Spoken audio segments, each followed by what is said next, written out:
So hello everyone, I'm Jennifer McRorie. I'm the director curator here at the Moose Jaw Museum and Art Gallery, and thank you all for joining us tonight for our In Conversation series for an interview with artist Belinda Harrow in response to her exhibition Unsettled, which is currently in the gallery here. I'd like to begin by acknowledging that the Moose Jaw Museum and Art Gallery is situated on Treaty 4 territory, the traditional lands of the Nehiyawak, Cree, Anishinaabe, Ojibwe, Saulteaux, Dakota, Nakota, Lakota, and on the homeland of the Métis Nation.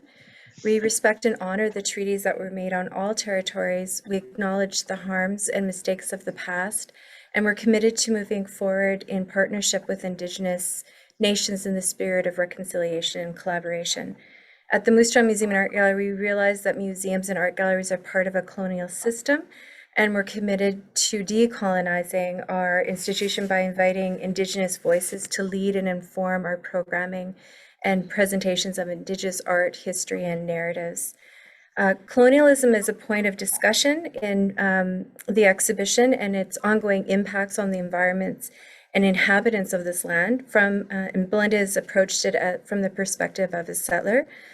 Featuring drawings, paintings, and sculpture, the exhibition focuses specifically on the animals that live in around Regina, Saskatchewan, situating them within some of the city's most iconic and recognizable landscapes. Belinda's interested in the precarious area where humans and animal habitats overlap. And as our human populations grow and spread, animal species have been forced to adapt and change.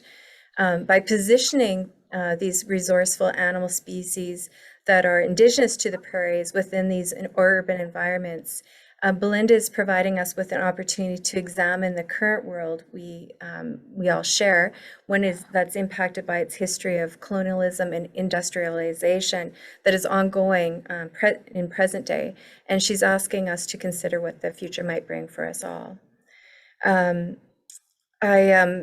just want to, before we go further, I'm going to introduce Belinda, but I want to also acknowledge our funders. Funding is graciously provided by Sask Arts, by Canada Council for the Arts, Sask Culture, the City of Moose Jaw, and Sask Lotteries. So Belinda Harrow was born in Christchurch, New Zealand, and then she immigrated to Saskatchewan at the age of 3. And grew up in Young, Saskatchewan. She holds a BA from the University of Saskatchewan from 1993 and a BFA from the Nova Scotia College of Art and Design in 1996 and an MFA from Canterbury University in 2005 in Christchurch, New Zealand. She works in painting, sculpture, printmaking, and drawing. She's completed artist residencies in Scotland as well as in Canada, including the Yukon and Inuvik. Her work has been exhibited in Canada, New Zealand, England, China, and Thailand, and is represented by Slate Fine Art Gallery. She currently lives and works on Treaty 4 in Regina, Saskatchewan. So thanks, Belinda, for being here tonight and to have a conversation about your new work in the exhibition Unsettled. Thanks, Jen. I want to thank everybody for coming tonight. And before I begin, I also want to do a personal land acknowledgement. I'd like to pay respect to the original peoples of the lands I call home. I don't want to name them specifically because I've lived actually in so many different places. But I want to acknowledge that the lands were forcibly taken from their original caretakers to make space for my ancestors. And I recognize that the privilege that's allowed me, like my ancestors before me, to travel freely and claim space, and both in New Zealand and in Canada. And I strive to build strong relationships with all the people who now share these lands and recognize my responsibility to these people, the land, animals, plants, and the water that we all rely upon. So this show really is kind of a manifestation of that acknowledgement, really. So I'd like to thank Jen for offering the show and the gallery staff for doing such a great job in putting it all together. So really recognize how special it is to be able to get the opportunity to exhibit work these days and have space. It's challenging as an artist. So this work has been really kind of a long time in the coming, like was made over a 6-year period of time. So it's really lovely to see it all together. And I really hope that everybody who lives locally will get a chance to go see it in person. But if you don't, then you can also see it online. There's some virtual exhibition available. So thanks, Jen, for organizing that as well. So one of the benefits, I guess, to the pandemic is we've kind of improved our technology a little bit. So thanks, Jen. Right. Oh, our pleasure. I just wanted to mention, so even though we're approaching this as an interview, I invite everyone to participate in the dialogue. So feel free to put any questions in the chat or to unmute yourself and ask a question as we go along. No, this is something we're doing tonight is a little different than what we've done in the past. Belinda and I actually met last week, and we did a little bit of an interview walkthrough in the gallery and recorded it. And we just thought that it would be interesting for you all to see her talking about the work in front of the work. So we're going to play that video first. It's about 12 minutes long, and then we'll go back into just a regular discussion. I'm Jennifer McRorie here at the Museum and Art Gallery with artist Belinda Harrow, and we're here in her exhibition of Unsettled, and to talk a bit about some of the works. So Belinda, you have 3 different media in this exhibition. You have paintings, drawings, and sculpture. And can you talk a little bit about why you chose to work in those different areas? Well, I've always used a lot of different materials in my work. I think people know me more for painting.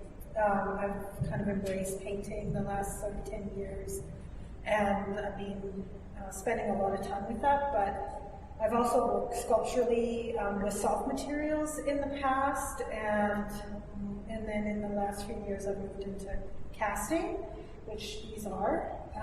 And then I think drawing is always a foundation for any artist, really. So I had wanted the opportunity to connect the sculpture and the painting, and I thought the drawings would be the best way to do that. Drawing is much faster than painting, and I really actually love working on paper. This paper is a special kind of paper that's made from stone, and it's suspended, and it's very matte and flat and smooth. It was really lovely to work on. And yeah, I really enjoyed the opportunity of working on that material for a change. The huge drawback, and the reason I don't work on drawing so much, is just the cost of framing. It's so expensive, and it's kind of impractical, and it makes another step that I don't have to deal with when I paint. So yeah, but for this show I thought I would put this grouping of drawings together to go along with the painting. And the interesting thing is there is a difference in the drawings from the paintings. Like the paintings are very colorful and very dynamic, and the drawings are very dynamic too. But and maybe we can walk over and look at these ones here.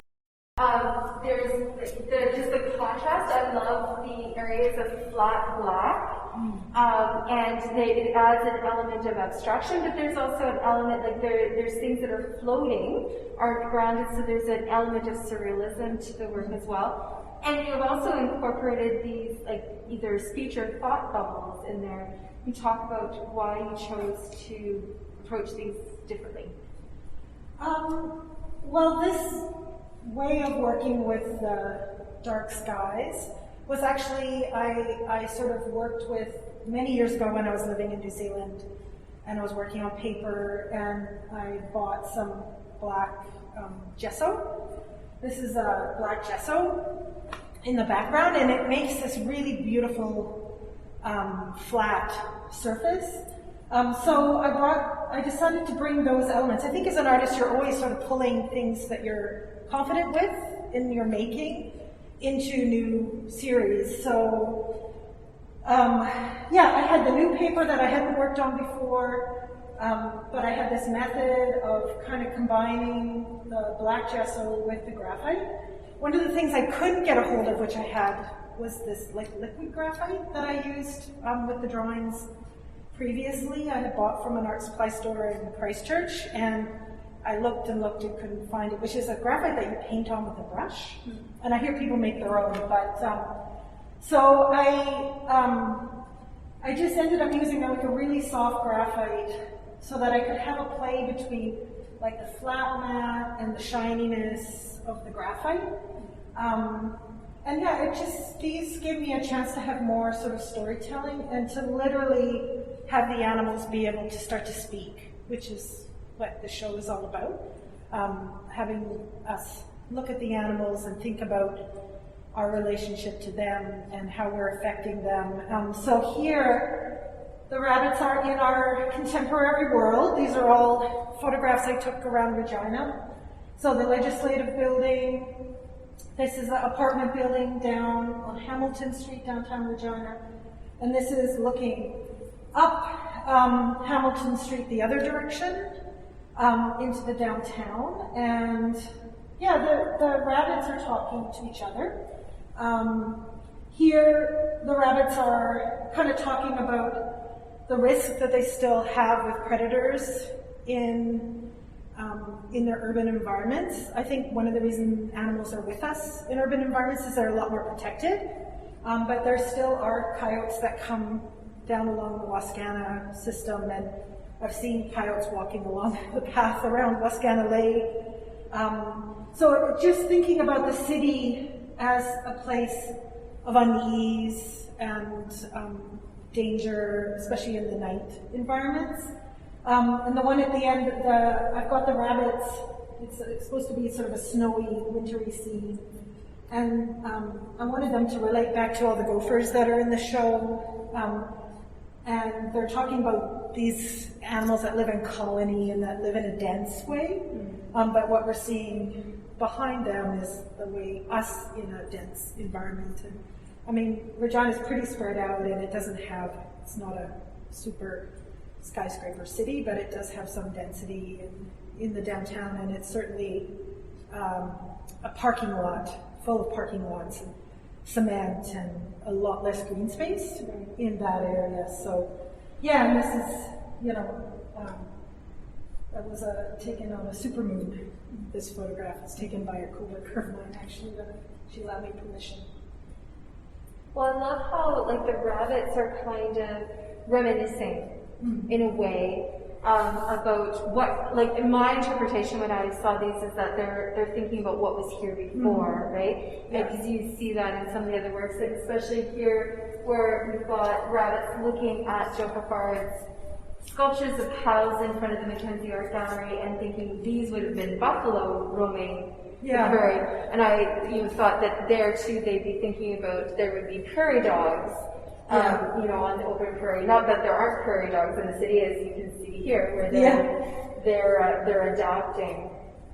Yeah, I mean, I wanted to be able to touch on certain sort of vignettes in the city with the different media. So here I have the rabbits talking to Joe's sculptures, and they're sort of talking about, in my mind, that rabbit is sort of saying, did you know?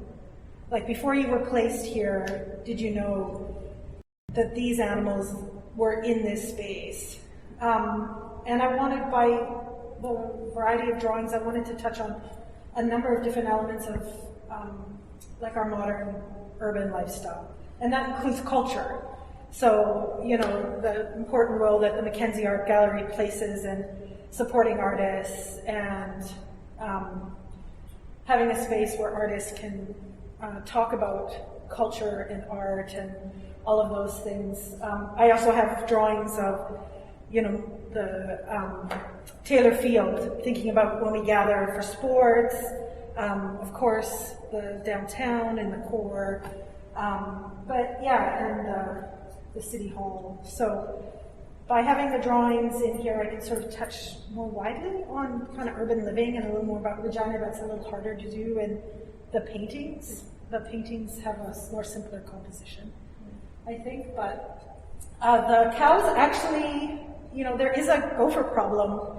I don't know if they've solved it, but if you go and visit the cows, which I did at different seasons in preparing for these drawings, there's a lot of gopher holes, and you know, that little hillside that they build up to display the work is a complete colony for the gophers. So in this painting, I wanted to capture that, you know, that those sculptures, and by providing a place for those sculptures where they're kind of raised up to be seen and admired, that we've provided a little home for those gophers, you know, if the city hasn't cleared them out. Yeah. But interesting too that like it kind of references, because it's a very manicured landscape, cityscape, and they're you know, like they would be on the open prairie before, and now they're adapted to urban living and digging into like the imported lawn that you see around our urban landscapes. It's also interesting to me that you've placed a lot of the animals in front of political buildings. Mm-hmm. So the provincial building, the Tommy Douglas building, you've got City Hall here, and you've referenced the legislative building in a lot of works as well. And so really, like they become political statements, really. Yeah. And do you want to talk a little bit about that, how they're perhaps referencing like the impacts of colonialism, you know, and how that's impacted the land and you know, the animal species and forcing them to adapt, but it also speaks to how it's impacted Indigenous people. Yeah, I think when you see early pictures of Regina, you know, it was sort of chosen as a space. It wasn't a naturally formed kind of, didn't feel like a place that people would choose to necessarily gather.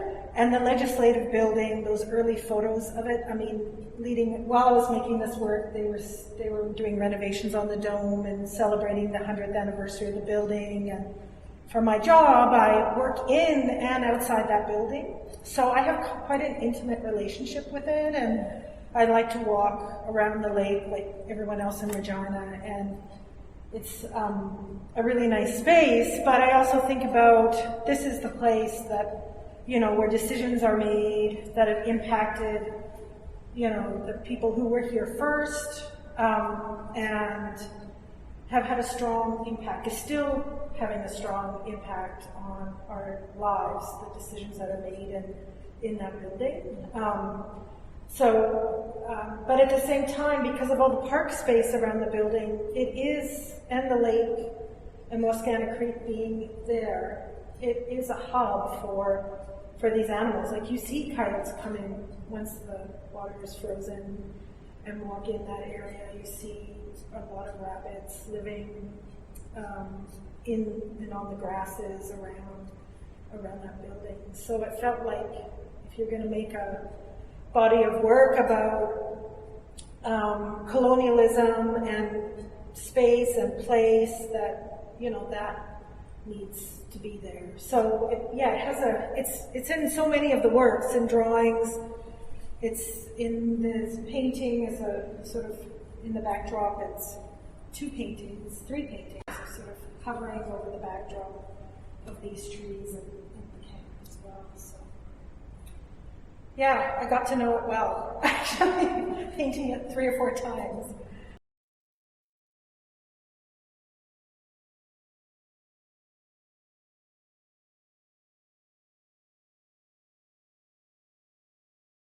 Okay, thanks, Vincent, for playing that. And we have a slideshow of installation shots of the exhibition too that we can run as we're talking, so people can see the exhibition in the space.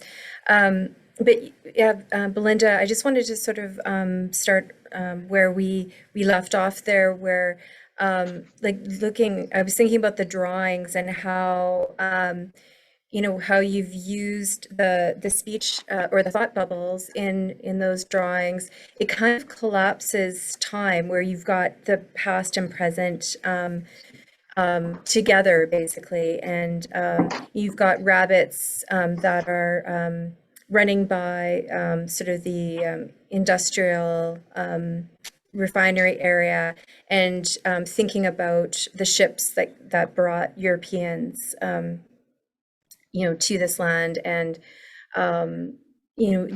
there's a lot of different references to colonialism in the work, but there's also the philosophical thinking, I guess, that behind your work is also found in the title. So I was wondering if you could tell us what inspired some of the titles, like The Great Leap Forward.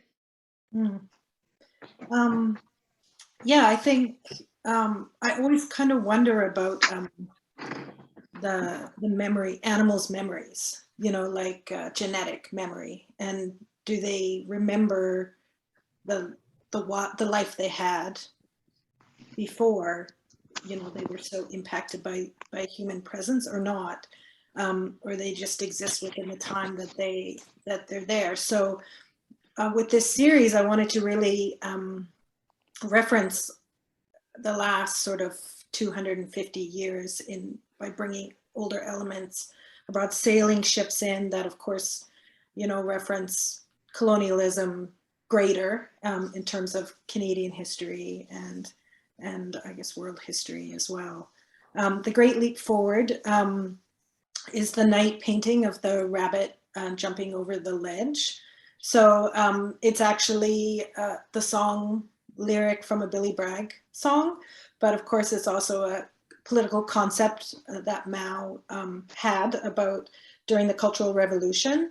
I think for Billy Bragg, it was about being totally frustrated with the political world in the UK in the 80s and 90s, and the crushing of the union and the plight of the worker. So for me, the Great Leap Forward is thinking about the impact. In Saskatchewan, we have a much shorter history. That building is only just over 100 years old.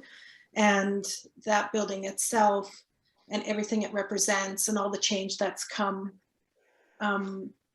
because of the decisions made in it. I think there was this sort of imperialistic idea that everything that was going to happen based on colonialism was going to be an improvement. This huge step forward, bringing industry and technology, and of course we sort of know better because of the world state that we're in right now.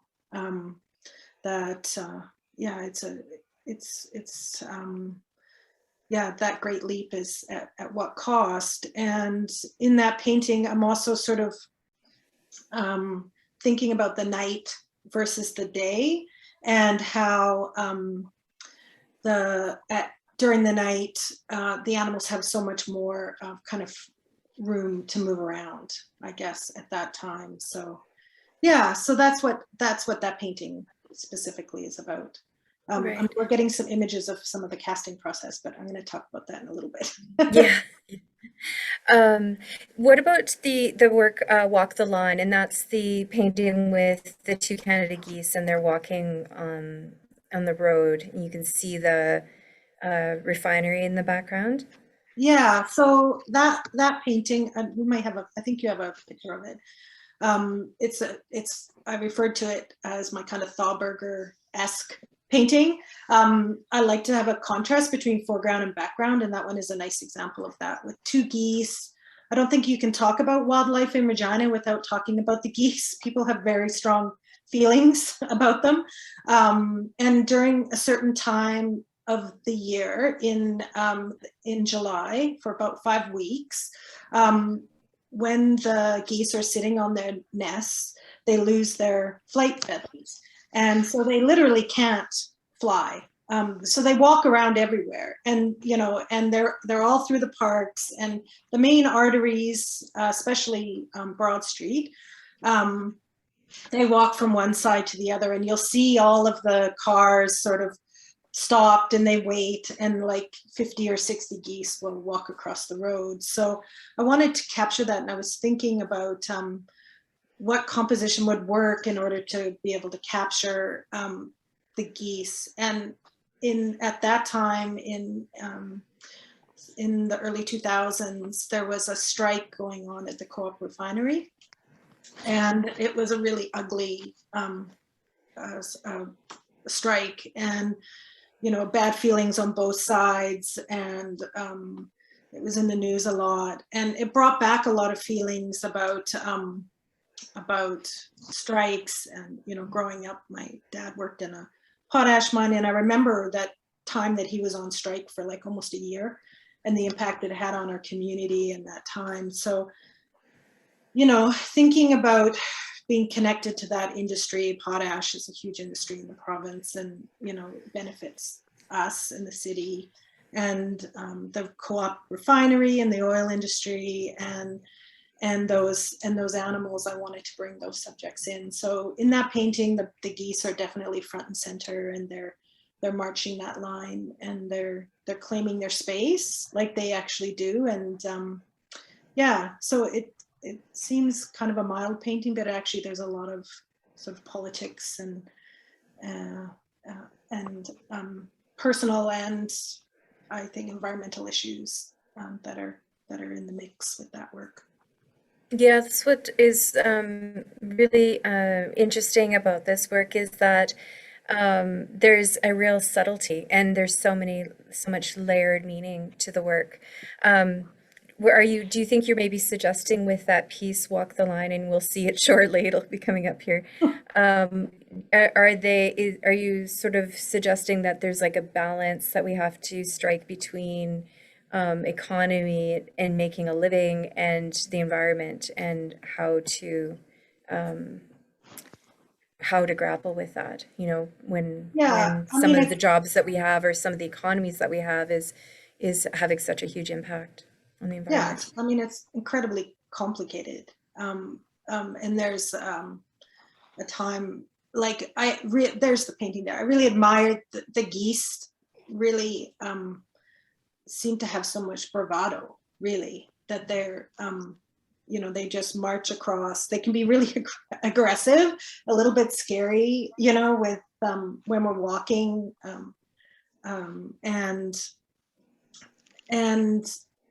they claim that space.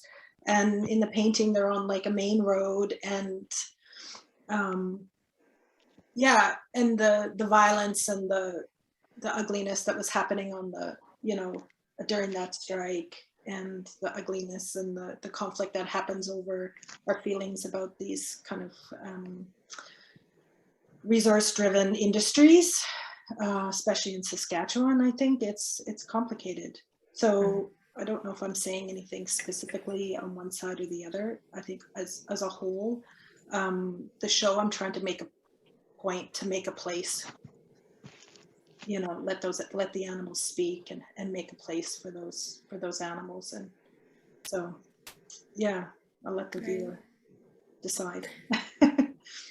I find that with the way you've positioned some of the animals, like within the suburbs or the downtown spaces of Regina, it also speaks to the fact that Regina is a construct. It's a constructed environment, and you could probably say that about any urban environment, any city, but Regina really is a completely fabricated environment. It's where basically the trees that are there, not here, are planted by hand, and the lake was dug by hand. And it also, like, you seeing the rabbits in the suburbs makes me think of sort of the grid structure that's imposed on the land through settlement. Was this something that was that influenced you? Were you sort of thinking about these artificial spaces or constructed spaces when you're making this work? Yeah, I mean, I think I very much am in control of like the composition as an artist. That's the nice thing about being an artist. You can pick and choose and put things together the way you want to put things together. And I really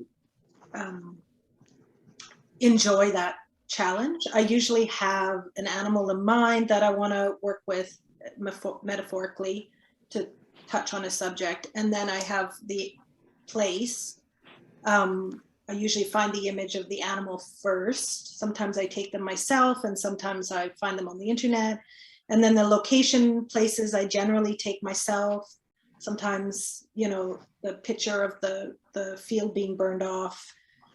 I got that idea when I was doing a trip for work, and I was driving between Saskatoon and Regina, and there were fields being burned off.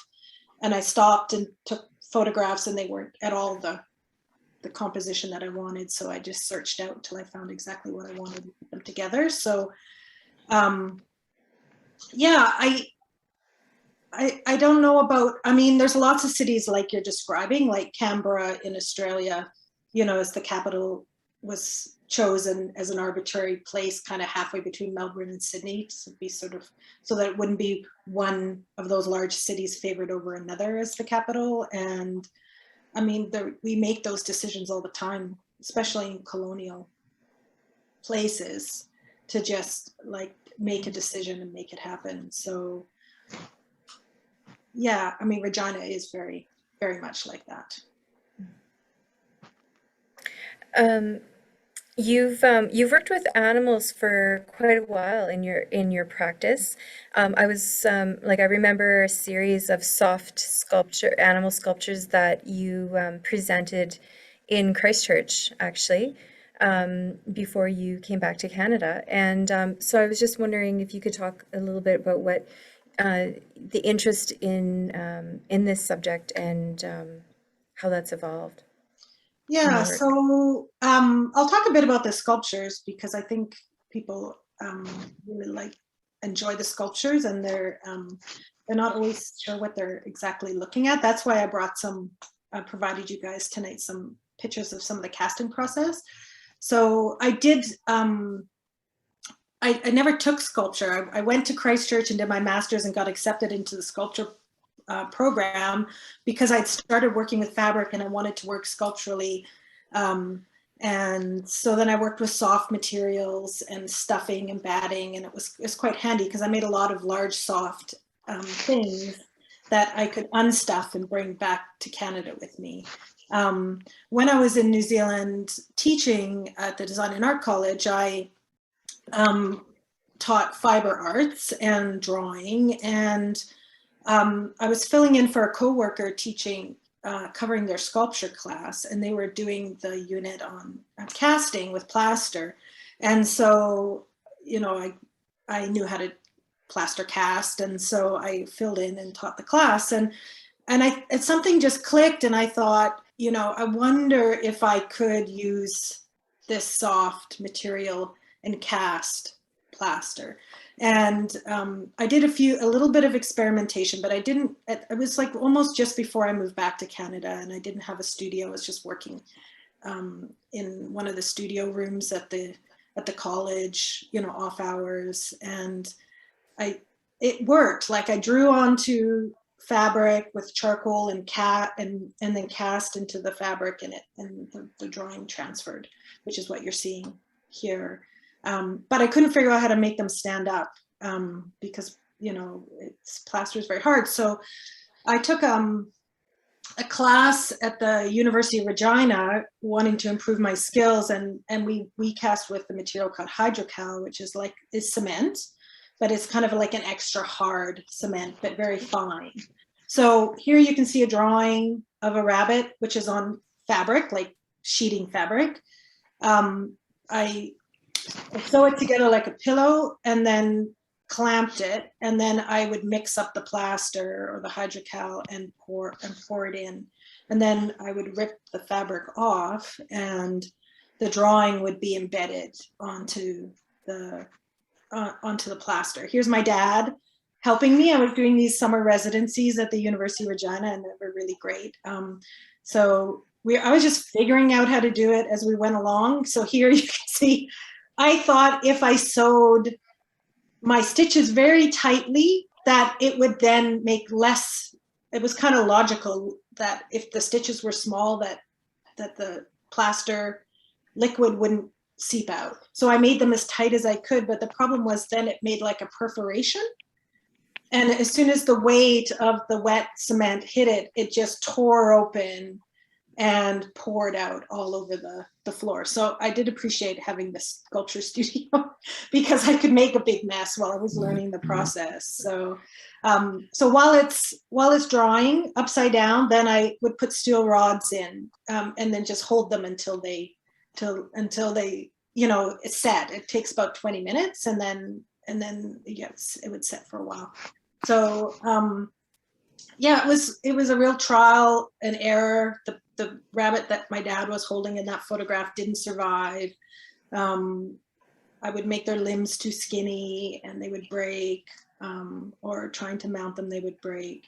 I also discovered that when I was making the gophers, which were smaller and I could draw faster, that it actually works better with the process if I cast almost immediately after I finished the drawing.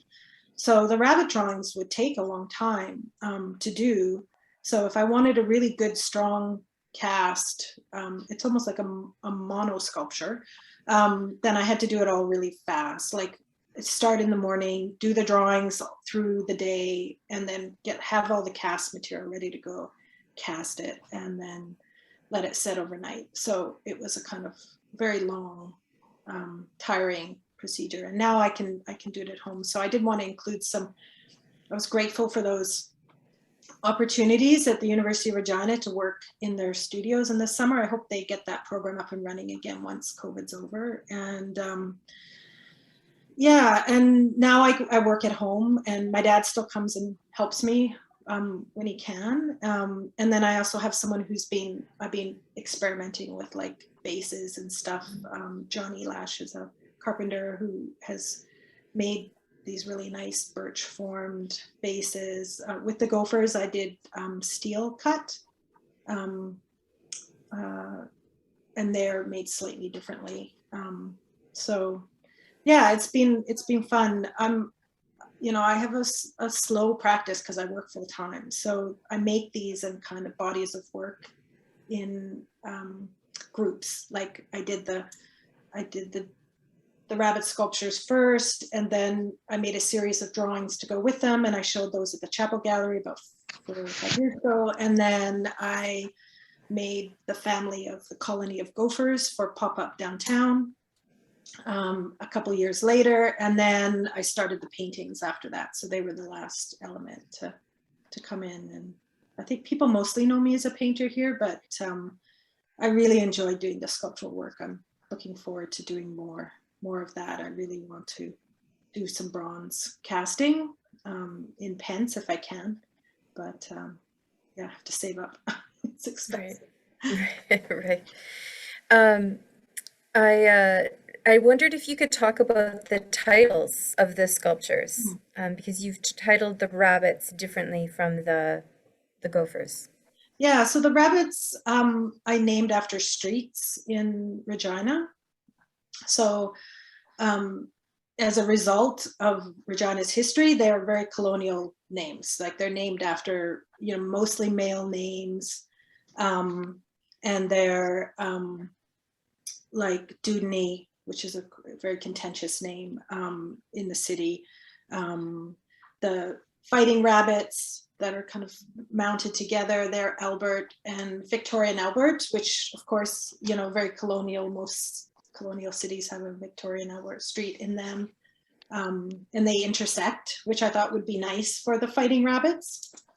And then the gophers I made as a separate body of work. So I decided to name them after towns in Saskatchewan. So I picked some towns that I had connections to, and other towns I just picked because I thought they were interesting place names or places I traveled through. Yeah, so Naming things is hard. Sometimes I'll have a name as I go, but most of the time I have to think about it and try to come up with something after the fact, and I'm usually in a rush because I'm writing up a list of works. But the town names you chose were towns that you assumed were named after settlers. Yeah, well, they were names that, for the most part sounded, I wanted them to kind of sound like they could be human names, like Bruno. Bruno is a town I did a 2-year artist in residence in. So I lived in Bruno and I made a sculpture, Bruno. I have one named after the town I grew up in. And I've got, Huey and Louie, which little townships on the way to Prince Albert. And yeah, just places that I was familiar with. And I have to say, Margaret Besai, she's just put a question in the chat, I think. She did a great job. She wrote the catalog, which is going to be coming out soon. And she did much more research than I did when I was picking the names. And I think for the most part, every name is a colonial name, except there's one that has an Indigenous reference. Yeah. Right. Wadena, right? Wadena, yeah. Actually, Margaret, the question she has in the chat is, can you talk about the drawings on the rabbits? Oh, yeah. So they're just, I'm looking for, when I'm picking a rabbit, photos, sometimes they're photos I've taken myself and sometimes they're photos I've found on the internet, but they're like Regina rabbits, big kind of jackrabbits. And I'm looking for, I never really know when I'm drawing it flat exactly how it's going to cast, because it's the silhouette shape that can define the kind of sculptural shape. So there's one shot we have of McIntyre, who is like a very front-on perspective. So from the front, if you stand in one position in front of it, it looks very realistic. But if you just step from that position a little bit, then it becomes this kind of great big ball and is very out of proportion and is quite like, Joe did with his cows and his animals, that he squished the perspective. So yeah, so they're just like a cross single hatch drawings that I try to do very quickly. I work on the wall. And like I said, I'm trying to cast quickly, so I'm just like kind of cranking them out very, very fast. Yeah, they're fun. They're actually really fun to do. Like drawing on the fabric is kind of soft and loose, and I think I'm quite obviously very tight as an artist generally. So it's good. I think they're the loosest part of my practice for sure. So on the back, sometimes I started off by putting like images of grasses and things that you would see the rabbits kind of hiding in or being around. And then later rabbits, I did one with the buildings downtown that took a long time, which didn't work, which is in my basement in storage. And then I have one of Leopold, which is one of my favorites, has the ledge building on the backside, which also took much longer to draw than the rabbits themselves. And quite like the paintings, like I just love painting and drawing animals. Yeah, so you can see McIntyre in the middle, and he's very, very bulbous rabbit. And then beside him to the left is Leopold that has the ledge on the back. So yeah, McIntyre is actually a little tribute rabbit to a friend of mine who passed away, whose last name was McIntyre. So yeah, it's a little tribute to him. And on the back of his is a bicycle that he always rode. So yeah, it's a nice little piece. But yeah, I definitely want to do more. The casting really needs to happen in the summer though, when it's you can work outside. Right. This piece, and you mentioned the connection to Joe Fafard's work. When I saw this work, and there's other rabbits as well, where but this is a great example where like you said, when you're standing in front of it, it's in a great sense of perspective, and when you go to the side, it's just completely collapsed on itself. And Joe really played with that. You know collapsing the architecture of the animal that he was working on, playing with that perspective. And you reference him, of course, with images of his sculptures in front of the Mackenzie Art Gallery. Can you talk a little bit about Joe as an influence on your work? Yeah, he's a huge influence on me. This is for those in New Zealand. We're talking about Joe Fafard, who's a significant Saskatchewan artist who made a lot of sculptures of animals, domestic and wild animals. So I grew up in a small town. There wasn't a lot of art, and I drew a lot. I like to draw wild cats and lions and fox and bears and things like that. And I got a scholarship from the pottery club in my town to go to the School of the Arts, Fort San. And that was my really 2 weeks. I was probably around 14 where I got exposed to art. And we did a field trip day where we went into Regina, and it was the first time I'd been to Regina. We went to Susan Whitney Gallery, and it was probably my first dealer gallery I'd ever been to. And then we went to the Pence to Joe's foundry, and Joe did a pour in for us, which was very impressive, with bronze being poured, and he spoke to us, and it just sort of blew my mind, and I never forgot that experience of going to Pence and hearing him. And so I made these rabbits, and Joe's always been very kind to me since I moved to Regina, and I show at Slate where he was showing, before he passed away, and he would always, as a senior artist, he was always so generous. Like, he would always say, what are you working on? Which was, thrilling to hear, especially because, I have a day job working in the arts, and a lot of times people just say, oh, what's happening at the arts board? Like, what's new at Sask Arts? So it was great that he would always ask me those questions. And I showed the rabbits at Pop Up Downtown, and he went and saw the show, and he contacted the gallery, and he said, I took a picture, and he said, I want to buy this one. And I was just thrilled that he was going to buy this sculpture.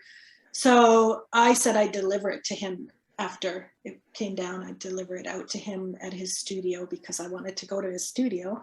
And so, these things are really heavy. They're cement. I got a lot of repetitive strain making these. They could be 30, 40 pounds each. And so here I come out to a studio, and I'm hauling this thing out, and I put it down on the table, and Joe says, boy, why does that look so heavy? And I had thought, he was impressed with this kind of method of casting that I'd kind of created. And he thought they were soft. He thought I couldn't believe he was going to pay what he was going to pay for these stuffed things. And he didn't realize how they were made or what they were made of. So anyway, we had a good laugh and a long chat. And I think he was impressed with how I made them, and, that I cast them with fabric. And I gave him I took the mold, which is, I tear off, sometimes comes off really nicely if I can unstitch it. And it returns to its a flat state as a piece of fabric. So I took it out there along, and he kept it. And I did notice when I was out at the studio recently that he hung that up as well, the drawing too. So that was really nice. So yeah, I really appreciated, he's so supportive of the other artists, and but he bought a number of my works. So, it was a thrill for sure. So yeah, I mean, the references to his work, and it's definitely comes from admiration for sure. Mm-hmm. And you also mentioned David Thoughtberger's work being an influence on you as well. Can you talk a little bit about that? Yeah, I think painting wise, I love David's work. I think we share a sense, I like balance and composition, and David often has things like a nice contrast, like I like with the foreground background. You know, he has some of his iconic works where he has a horse from the side and you can see the town through the legs. Well, that's similar, you know, kind of construct I have with these, with, you know, the coyote here in this picture, with the ledge behind, and the Elizabeth on the horse sculpture, which is in front of the legislative building, which is just tucked up under the coyote's belly, as he kind of tiptoes through the flowers, which are, you know, clearly like planted. They do a beautiful job of the gardens, but they're very, you know, Victorian style gardens. They're not our natural prairie grasses. So yeah, and I think the Walk the Line has a very similar feel to David's work. I really love David's work. Yeah, where the animal becomes the primary subject, pushed into the foreground, and then you've got just a glimpse of the landscape in the background, and even the coyote there is similar to that as well. Yeah, I mean, I get the great part about my job is I get to work, you know, when I work with the Sask Arts collection, is I work with, you know, all this amazing Saskatchewan art, and it definitely has an impact on me. And it's a real joy to work with. I'm really lucky, and to really be able to be so intimately connected to the art, that artwork. And, you know, sometimes I also get a chance to talk to artists, not as much as I'd like, but mostly I do definitely get to work with artwork all the time. So that's really nice. Yeah. Right. Yeah, it's nice to see the images in your studio as well. I thought I'd include some of those because, you know, like so many other artists, I have this other full-time job. So when I got a house, I was really lucky that I have a home studio. A home studio works really well for me, because I can just go down and work even if I only have an hour or two at the end of the day. And you know, I don't have a lot of space. You can see in this photo, you know, there isn't a lot as the work kind of, as I finish things. I have quite good storage my dad's helped me make, but it's just it's really great to be able to have that space to work. You know, I tend to work quite independently, don't always have time for research because I just want to get to work and make the work. And a lot of the time I'm thinking about things like during the day, like if I'm driving from office to office, or I'm on a road trip for work, or, you know, talking to my coworkers, I get ideas for things, and then I have to hold on to them until I get like a chance 3 days later to actually get to work on it. So yeah, it's nice. I work cooperatively in my job, so in the studio I really like to work independently and not have to make any compromises at all. Right. So what are you working on now? You've mentioned that you have another upcoming exhibition in a few months. Yeah, I have a show with Slate. It's much smaller show that I'm going to share the space with Marsha, and we're doing separate things, but I'm really excited about that because she also works with animal themes, and she's another artist that I admire greatly. But yeah, I've been thinking, of course, I'm making COVID inspired work during COVID, and as it continues on, we're in this like kind of very ugly fourth wave here in Saskatchewan, which is having terrible impact on our health system. And I have never used the park system as much. Like Regina really does have an amazing outdoor park system that links together. And so Penny and I did a lot of walking, and so I'm making a show that is looking at the animals that we saw on a daily basis, like the animals in Les Sherman Park, which is near us. So there's similar animals to here. There's rabbits, there's a lot more birds, and then I'm also bringing some of the animals into my house in a kind of very surreal kind of way, thinking about the joy that those animals bring and helping to make me have good balanced mental health and feel optimistic through that difficult time when we're so isolated in our homes, especially last March, April, May, June. It was a pretty challenging time. So, yeah. There's a couple questions here. One is from Vera Saltzman. She's asking, how do you stay motivated?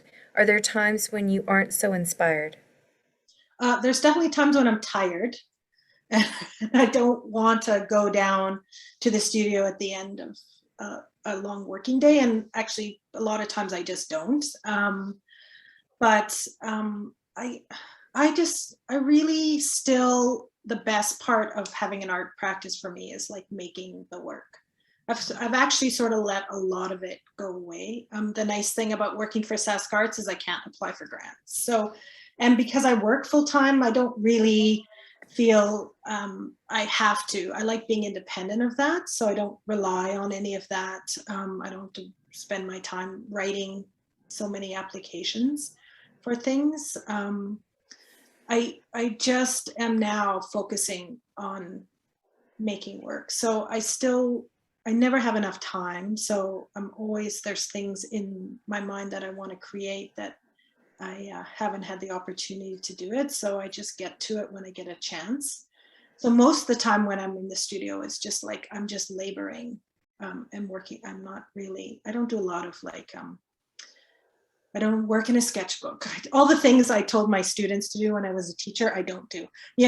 Put your ideas in a journal, do sketches, work things out. I don't have time for that. I just get to work and kind of work out. I sort of find the images I want to use as sources, and then I kind of get to work.